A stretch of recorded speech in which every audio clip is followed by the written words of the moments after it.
Oi oi, Brooksy here from Bro Reviews. Nintendo Switch is now 3 years old. Go on son, keep smashing them sales charts out. I just wanted to make a quick video of my personal favourite way how to use a Nintendo Switch handheld. Right, grab your most comfy YouTube viewing chair and let's get into it. Right, today guys, I want to have a look at the Nintendo Switch. One of its biggest complaints is that it's not comfortable in handheld, especially for long periods of gameplay. I find, to be fair, I don't have the biggest hands in the world, but I find after even 1 to 2 hours of gameplay that my hands start to cramp. It's just not very comfortable, to be fair. So I want to have a quick look at a few accessories that have really helped me out. So first of all, I want to look at the Satisfye Gamer Grip Pro.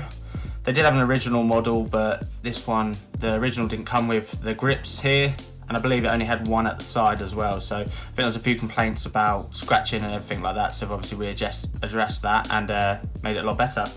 And also I wanted to look at the Hori SwitchPad Pro, all its little features, but we'll dive a bit deeper into that and talk about an honourable mention, and then just a little filler for the Switch Lite at the end. So if we start off with the Satisfye Gamer Grip, just obviously show you a little installation, nice and simple, just slide it in, nice and snug. Good thing about this as well, the system actually doesn't touch any of the plastic because the rubber grips just keep it away from it, which is nice, so you don't have to worry about any scratching. Feels really nice in hand. A lot of people say it feels like a Pro controller, but it doesn't really, but it is a lot more comfortable if I'm totally honest. It feels a lot better than just holding the Switch. It does, you got more of a hold for it. The nice thing as well, the right side sort of comes out a little bit more. So that means your thumb can sit easier to get between the buttons and the stick, rather than obviously being more over the top of them. Got a little stand feature, so if you wanted to play sort of stand mode. The only annoying thing with this is that you can't detach the Joy-Cons on this, whereas some other sort of versions of different grips you can, but I find if you're going to buy this, you're not going to be using it for that, you're going to be using it for handheld purposes only. Really comfortable. So yeah, only good things to say about the Satisfye. It does come with a nice sort of carry case as well. There's 2 different versions, a slim and a thicker, nice hard shell. I'll just show you this quickly. So I'll move that out of the way. Oh, you get 20 game slots, more than enough to fit all your games in. Nice little zip pouch here, fit your wires or anything like that in there. Your system goes in the bottom. You've got a nice little container bit here. You've got a little slider for your extra Joy-Cons if you want to bring them. They fit in there quite nicely. So you just pop the system in, nice and snug. Push that down, lovely jubbly. And then you've got a nice little zip pouch at the top here. Keep wires, Joy-Cons, anything like that. I just keep my Anchor power pack in there, and an extra wire. So yeah, it's really nice. Does everything you need. So if we have a look at the Hori SwitchPad Pro then, obviously these aren't necessarily a grip, they're more of a Joy-Con replacement. So if we detach these quickly, smash them on, go exactly the same way. Voila, there you go. Really nice feature I like about this, they've put little grips on the back that with the Joy-Cons sometimes I find they feel a bit unsturdy and potentially going to snap off, where this, because they're so big as well, it feels a lot more sturdy in hand, less flimsy. So they've put really big buttons on there all over, your top triggers, all your buttons are nice and big, sticks are nice and big, really good for shooters. I found I just can't play shooters with these little things, just don't control as well. Actually got a really nice D-pad, nice and clicky, works really well.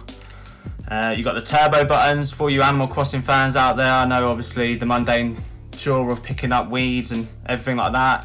Smash your turbo button on, hold your button down, and just obviously keep picking them up without tapping the button away. You've also got some back triggers, which is a really nice feature. A lot of controllers these days, they come sort of standard, especially third-party ones. So obviously you can just assign any button to them. Really good for like Fortnite or anything like that. Yeah, really comfortable, really nice. A lot of people say that they're quite big, they're daunting to look at, but once you get used to them, I personally find this is my favourite way to play. Out of the 2, I do use these more often. So one of the downsides of them, obviously replacing the Joy-Cons, you don't have the HD rumble, you don't have the IR sensor, you can't scan amiibos, and you also can't use them sort of off the system. Once they're detached, they don't recognise, so they're basically powered by the system essentially themselves. So So that's the biggest downside, but all the other little features I find if you're just going to be playing handheld, they're perfect. I love them. I use them all the time. Like I said, I've got both of them. I've had numerous ones in the past, but I can't not use these anymore. They're my favourite. So yeah, big fan. You can also still dock it as well with the Joy-Con still on, which is a nice little feature. So if we talk about our honourable mention now, it's a sort of a generic one. You can find them all over Amazon and eBay, but I find it is really nice. It's cheap and cheerful. Probably the most comfortable grip I've used out of the three I've had. The downside is it marks quite easy. If it wasn't for how not easy it is to put the switch in and out of the grip itself, I'd probably still be using it today, if I'm honest. But unfortunately, they've got this silly system where you have to sort of force the switch up into the clips at the top, which just feels dodgy as all. And then sort of align the charger port, which has a little bit of movement, but it just feels like it's just going to snap off and get stuck in your system. It's a really good option if you just want something nice and simple. It's cheap and cheerful, like I said. You can pick it up for about £15, I believe.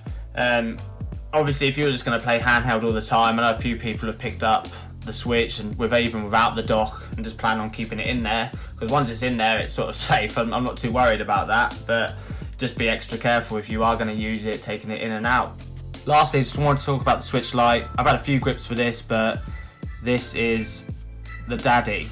It is the Satisfye gaming grip for the Switch Lite. I find it's just same design and everything, as you can see with the grippers and everything. I just find I like this one a whole lot better than the normal version. I don't know whether it's just because of the size of the Switch Lite, but it fits perfect. Slightly chunkier on the back with the grips. It just feels right. And look at the colours, it just matches so nicely. Just wanted to give a little shout out for this little bad boy. Big fan of this. I hope you found the video helpful. Let me know in the comments down below, what's your favourite way of playing? Is it using the TV mode? Is it using the Satisfye grip? The Hori Split Pad Pro? Or is it something completely different altogether? I'll leave links in the description down below for all the products. Thanks for watching, guys. Stay safe. Peace!